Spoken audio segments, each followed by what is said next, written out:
Cuaderno de Economía llega gracias a Yachai. Crea tu tienda online hoy mismo en yachai.la.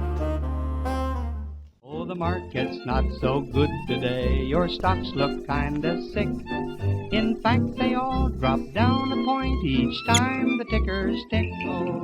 Hola, ¿por qué este año 2021 el Perú no despegó en términos, digamos, macro, en términos agregados? ¿Por qué en concreto el Perú no ha despegado en términos económicos?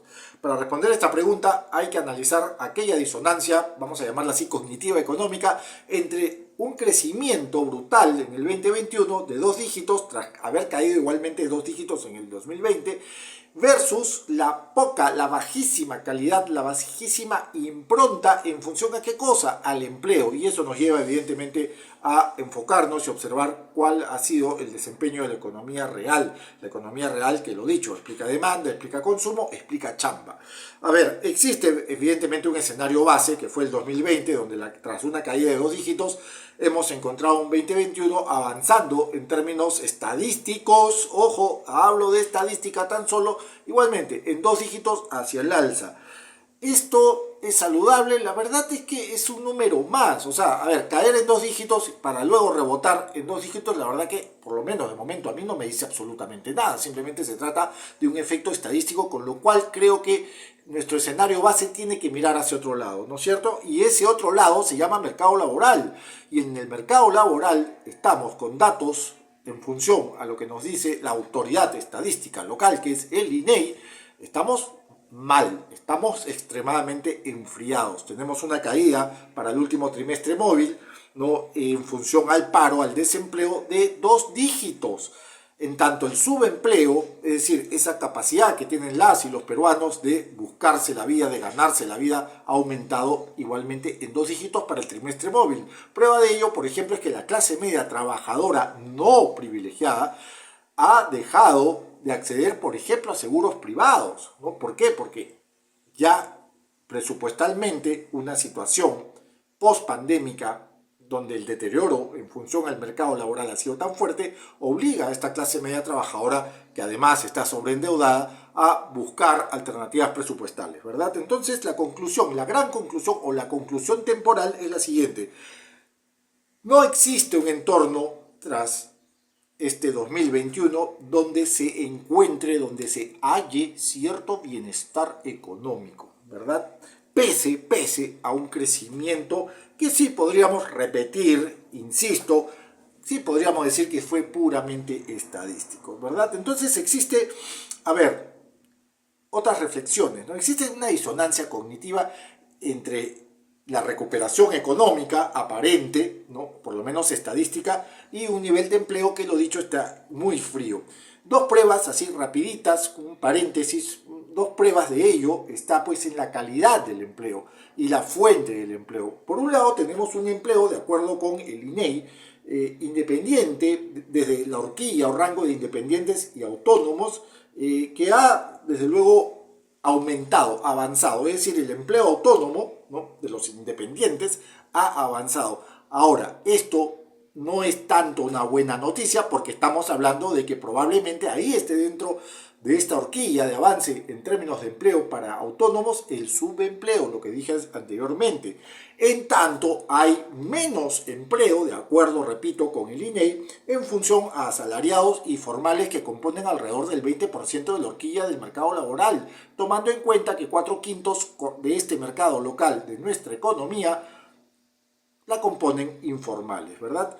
Hay un dato adicional grave: estamos estancados a nivel de este empleo, ¿no es cierto?, sobre todo en Lima Metropolitana, donde se registran o anotan más de 700.000 puestos por debajo del nivel de pandemia. Es decir, todavía no hemos logrado, en función y pese a un crecimiento estadístico, no hemos logrado que el empleo se recupere a niveles prepandémicos del 2019, y eso preocupa mucho, ¿no es cierto?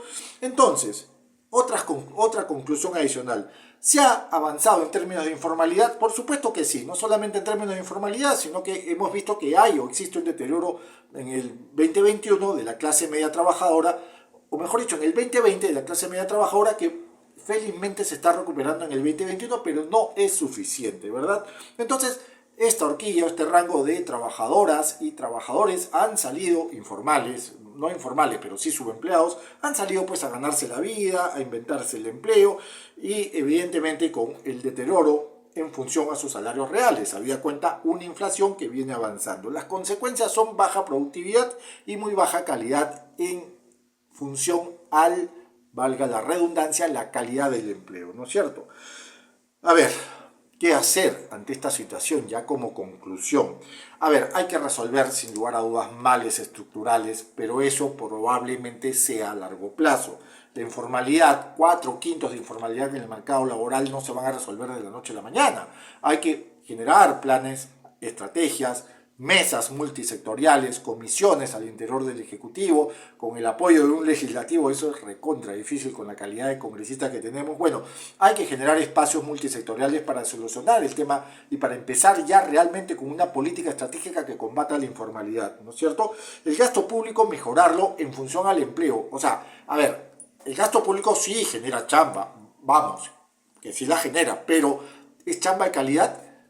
O sea, sí es formal, quizás no sea no precaria tanto, pero no es sostenible, pues no es un empleo permanente. O sea, no vas a tener tú una línea de carrera limpiando, con todo respeto, carreteras, cuencas de río, en fin, no vas a generar un empleo de calidad en función a eso. Entonces hay que también mejorar los espacios de calidad desde el Estado, ¿verdad? Y evidentemente buscar una mejora de gestión pública y de gestión de presupuestos, justamente para que ambas impacten en un empleo de calidad desde el gasto público. Esto nos lleva a la contraparte, la inversión privada, la actividad privada. En una economía como la nuestra, como Chile, como Colombia, la verdad es que no descansamos nuestro crecimiento tanto en consumo y en demanda, tanto como sí en la inversión privada. Entonces necesitamos un Estado poderoso, sí, pero que también sea eficiente para convocar y generar espacios saludables para que la actividad privada ingrese, para que la inversión privada ingrese y pueda generar ese empleo de calidad que necesitamos. Si no hacemos eso, estamos dando vueltas alrededor de un círculo vicioso, ¿no? No generamos mejor gasto, no generamos más chamba, no generamos mejor entorno en general para la actividad privada y eso provoca empleo no de calidad, ¿verdad? Entonces hay que también provocar mayores agendas en función a la protección social, reformas de la estructura de pensiones, reforma del Estado, reformas judiciales, mejor marco de leyes laborales y evidentemente provocar que el empleo de calidad desde el Estado, convocando a la actividad pública, sea una política de Estado permanente, sostenible y sobre todo saludable dentro de la economía, ¿verdad? No todo es crecimiento, hay que buscar también otros espacios de análisis. Espero sirva, muchas gracias. Vaya, vaya, ¿qué tal entrevista tenemos hoy? Hoy nos visita el dueño de la aplicación web más hot de Latinoamérica, Apasionante.p.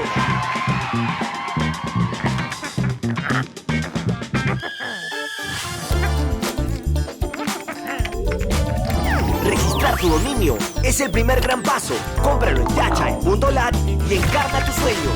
Yachai.lat, tu tienda online hoy.